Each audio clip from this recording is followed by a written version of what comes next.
آسان درس قرآن نحمده ونصلي ونسلم على رسوله الكريم اما بعد فاعوذ بالله من الشيطان الرجيم بسم الله الرحمن الرحيم حور مقصورات في الخيام فبأي آلاء ربكما تكذبان خیموں میں پردہ نشین حوریں ہیں تو تم دونوں اپنے رب کی کون کون سی نعمتوں کو جھٹلاؤ گے۔ اللہ رب العالمین نے ارشاد فرمایا کہ ان جنتوں میں خیموں میں پردہ نشین حوریں ہیں جو کہ اپنی شرافت اور کرامت کی وجہ سے ان خیموں سے باہر نہیں نکلتی۔ حدیث پاک میں آتا ہے، بخاری شریف میں حدیث پاک موجود ہے کہ حضرت انس بن مالک رضی اللہ تعالی عنہ اس حدیث پاک کو روایت کرتے ہیں کہ نبی اکرم صلی اللہ علیہ وسلم نے ارشاد فرمایا، اگر جنتی عورتوں میں سے زمین کی طرف کسی ایک کی جھلک پڑ جائے تو آسمان اور زمین کے درمیان کی تمام فضا روشن ہو جائے اور خوشبو سے بھر جائے۔ اللہ اکبر۔ یہ ہے وہ جنتی کے لیے حور کہ جو میرے رب نے جنت میں تیار کی ہے، کہ جس کے حسن کو میرے آقا علیہ الصلوۃ والسلام نے بتایا کہ زمین و آسمان کے درمیان کی فضا جس کے نور سے منور ہو جائے، روشن ہو جائے اور خوشبو سے بھر جائے، وہ ایسی حور اللہ تعالی جنتی کو عطا فرمائے گا۔ حضرت ابو موسیٰ اشعری، ایک اور حدیث پاک ہے، یہ مسلم شریف میں ہے، حضرت ابو موسیٰ اشعری رضی اللہ تعالیٰ عنہ سے روایت ہے کہ حضور پر نور صلی اللہ علیہ وسلم نے ارشاد فرمایا، مومن کے لیے جنت میں ایک کھوکھلے موتی کا خیمہ ہوگا، اس کی لمبائی 60 میل ہوگی، مومن کے اہل خانہ بھی اس میں رہیں گے اور مومن ان کے پاس حق زوجیت ادا کرنے کے لیے چکر لگائے گا اور ان میں سے بعض کو نہیں دیکھ سکیں گے، ایسا اللہ رب العالمین انہیں خیمہ عطا فرمائے گا۔ اور اللہ تعالیٰ نے ارشاد فرمایا، اے جن اور انسان کے گروہ، اللہ تعالیٰ نے وہ نعمتیں پیدا فرمائیں کہ جو تمہارے لیے پردہ نشین اور دوسروں سے چھپی ہوئی ہیں، تو تم دونوں اپنے رب کی کون کون سی نعمتوں کو جھٹلاؤ گے؟ ہم اللہ کی کسی نعمت کو نہیں جھٹلاتے، اس کا انکار نہیں کرتے، تمام تعریفیں اللہ کے لیے ہیں۔ آگے ارشاد فرمایا، لم یطمثہن انس قبلہم ولا جان فبأي آلاء ربكما تكذبان۔ ان کے شوہروں سے پہلے انہیں نہ کسی آدمی نے چھوا اور نہ کسی جن نے، تو تم دونوں اپنے رب کی کون کون سی نعمتوں کو جھٹلاؤ گے؟ یعنی جیسے ان دو جنتوں کی حوریں اپنے جنتی شوہروں کے علاوہ جن و انس کے چھونے سے محفوظ تھی، ایسے ہی فرمایا ان دونوں جنتوں کی حوریں بھی محفوظ ہیں۔ لہٰذا یہ آیت میں تکرار نہیں کہ دوبارہ اس کو ذکر کیا گیا، اسی لیے علماء نے فرمایا، ارشاد فرمایا، اے جن و انسان کے گروہ، اللہ تعالیٰ نے تمہارے لیے جنت میں وہ نعمتیں تیار کی جنہیں نہ کسی آنکھ نے دیکھا، نہ کسی کان نے سنا اور نہ ہی کسی انسان کے دل پر اس کا خیال گزرا، تو تم دونوں اپنے رب کی ان نعمتوں کو جھٹلاؤ گے یا ان کے علاوہ دوسری نعمتوں کو جھٹلاؤ گے؟ نہ مالک ہم ان نعمتوں کو جھٹلاتے ہیں، نہ تیری کسی اور نعمت کو جھٹلاتے ہیں، اے اللہ تمام تعریفیں تیرے لیے۔ فرمایا، متکئین علی رفرف خضر وعبقری حسان فبأي آلاء ربكما تكذبان۔ جنتی سبز قالینوں اور انتہائی خوبصورت بچھونوں پر تکیہ لگائے ہوئے ہوں گے، تو تم دونوں اپنے رب کی کون کون سی نعمتوں کو جھٹلاؤ گے؟ اللہ رب العالمین کے حضور کھڑے ہونے سے ڈرنے والوں کے لیے جو آپ نے پیچھے سماعت کیا تھا کہ اللہ رب العالمین نے ان کے لیے فرمایا تھا کہ ان کے لیے بھی 2 جنتیں ہیں، اور ان کے جو جنتی بچھونوں کا اللہ نے ذکر کیا تھا تو وہاں اللہ رب العالمین نے اس کا اندرونی حصہ بیان کیا تھا کہ وہ موٹے اندرونی حصے موٹے اور ریشم کے ہوں گے، اور ظاہری حال بیان نہیں کیا تھا، کیونکہ ظاہری حال دنیا میں کوئی ایسی چیز ہی نہیں کہ جس سے اسے تشبیہ دی جا سکے۔ یہاں جو آیت نمبر 76 اور 77 میں اللہ رب العالمین نے جنتیوں کو جو بچھونے دیے جائیں گے تو اس کا ظاہری حال اللہ رب العالمین نے ذکر کیا اور فرمایا کہ اہل جنت کو جو بچھونے عطا ہوں گے ان کا ظاہری حال یہاں بیان کر دیا کہ وہ سبز اور منقش ہوں گے۔ اس سے ان بچھونوں میں یعنی وہ والے جو اللہ کے ڈر سے کھڑے ہونے سے جو ڈرے ان کا بھی جو ذکر کیا تھا، اور یہاں پر جو ذکر کیا ان کا ظاہری حال بیان کیا، اندرونی حال بیان نہیں کیا، تو اس طرح دونوں میں فرق صاف ظاہر ہو رہا ہے۔ فرمایا کہ اے جن اور انسان کے گروہ، تمہارے رب کے علاوہ تم پر کوئی احسان فرمانے والا نہیں، کیونکہ تمہارا رب تم پر احسان فرمانے والا ہے، تو تم دونوں اپنے رب کی کون سی نعمتوں کو جھٹلاؤ گے؟ مالک ہم تیری کسی بھی نعمتوں کو نہیں جھٹلاتے، ہم تیری تمام نعمتوں کا اقرار کرتے ہیں، تمام تعریفیں تیرے لیے ہیں۔ آخری آیت میں سورہ رحمان کے ارشاد فرمایا تبارک اسم ربک ذی الجلال والاکرام، تمہارے رب کا نام بڑی برکت والا ہے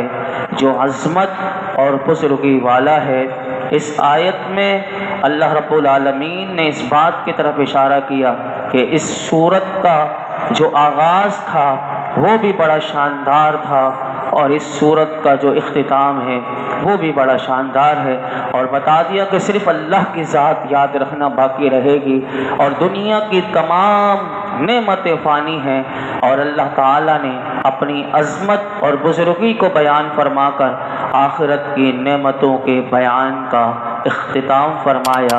ذرا سوچئے تو صحیح، اگر یہ چند روزہ زندگی جو ہمیں ملی بھی ہے، اگر یہ چند روزہ زندگی میں اور آپ اور تمام مسلمان جو ہیں یہ چند روزہ زندگی اللہ اور اللہ کے رسول کی فرما برداری میں انسان اگر گزار دے،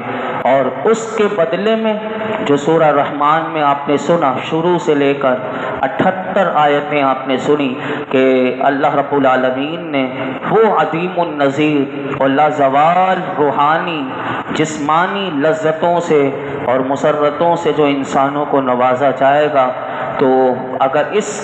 یہ والا سودا انسان کر لے، اللہ اور اللہ کے رسول کو راضی کر لے، ان کی فرما برداری کر لے، تو یاد رکھیے کہ یہ نفع کا سودا ہے۔ اور کتنا خوش بخت ہے وہ مومن کہ جس نے اس زندگی کے اس کاروبار میں اپنے آپ کو اس طرح صرف کیا کہ جیسے اللہ اور اللہ کے رسول چاہتے ہیں۔ اگر ایسے ہی اس نے زندگی گزار لی تو وہ یقیناً کامیاب ہو گیا، اور رب کی رحمتیں، رب کا فضل و کرم، اس کی نعمتیں اللہ کے بندوں کے لیے ہی ہیں، کیونکہ یہ ذکر کرنے کا مقصد یہی ہے کہ اللہ نے یہ نعمتیں اپنے بندوں کے لیے تیار کی ہیں، اور اس کے بندے جو ہیں وہ کون ہیں وہ تمام آپ نے سورت میں سنا۔ تو یہاں سے اس سورہ پاک کی میں جو الرحمن کی شان رحمانیت کے آپ نے کتنے تلموح لینے والے اور مظاہر سنے، اور اگر آپ نے غور و فکر کیا ہوگا تو آپ سمجھ گئے ہوں گے کہ اللہ رب العالمین نے اپنی رحمت سے اپنے محبوب رحمت للعالمین کی امت کے لیے کیسے کیسے انعام تیار کی ہیں۔ اگر ہم پھر بھی نہ لوٹیں، نہ پلٹیں اللہ کی رحمت کی طرف، تو ہم ہی وہ بڑے گھاٹے کا سودا کرنے والے ہیں۔ زندگی صرف مال و دولت میں انسان کمانے میں اپنی زندگی برباد کر دے، اور پھر موت کے وقت اسے افسوس ہو رہا ہو، تو ایسے افسوس کا کیا فائدہ۔ ہم اللہ کی بارگاہ میں دعا کرتے ہیں اللہ رب العالمین اپنی رحمت سے اپنے محبوب علیہ الصلوۃ والسلام کے صدقے طفیل ہم سب کو، ہمارے ماں باپ کو، اور ہم سب کی اہل خانہ کو، دوست و احباب کو اپنی ان حقیقی اور سرمدی نعمتوں سے جو سورہ رحمان میں ذکر کی گئی، اللہ ہم سب کو مالا مال فرمائے۔ اور اس سورت کا آغاز جو تھا وہ بھی کتنا دل آویز تھا، اس کا اختتام بھی اگر آپ دیکھیں تو کتنا روح پرور اور نشاط انگیز ہے۔ فرمایا جا رہا ہے اے محبوب تیرے رب کا نام بڑا بابرکت والا ہے۔ فرمایا تبارک اسم ربی کا، اللہ کو اپنے حبیب سے کتنا پیار ہے۔ فرمایا محبوب تیرے رب کا نام کتنا برکت والا ہے، ذی الجلال والاکرام، کہ تیرے اس پروردگار کا نام کہ جو بڑی عظمت والا، بڑے احسان فرمانے والا ہے۔ حدیث پاک میں آتا ہے، حضرت ثوبان رضی اللہ تعالیٰ عنہ فرماتے ہیں کہ رسول اللہ صلی اللہ علیہ وسلم ہر نماز سے فارغ ہونے کے بعد 3 بار استغفار فرماتے ہیں۔ ہمارے یہاں نماز کے بعد میں پڑھتا بھی ہوں تو اکثر لوگ نہیں پڑھ پاتے، ان کی زبان سے بھی استغفار نہیں نکلتا، وہ خاموش بیٹھے ہوئے ہوتے ہیں۔ یہ دیکھیے حضور کی سنت ہے، جو ہم نماز کے سلام پھیرتے یہ جو ہے نا، یہ حدیث پاک ہے، اور یہ مسلم شریف میں حدیث ہے کہ حضرت ثوبان اس حدیث پاک کو روایت کرتے ہیں کہ رسول اللہ صلی اللہ علیہ وسلم نماز سے فارغ ہوتے ہی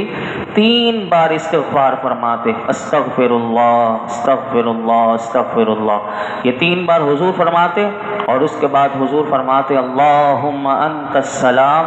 ومنک السلام تبارکت ذی الجلال والاکرام، یعنی اے اللہ عز و جل تو سلام ہے اور تجھ سے سلامتی ہے، اور تو برکت والا ہے،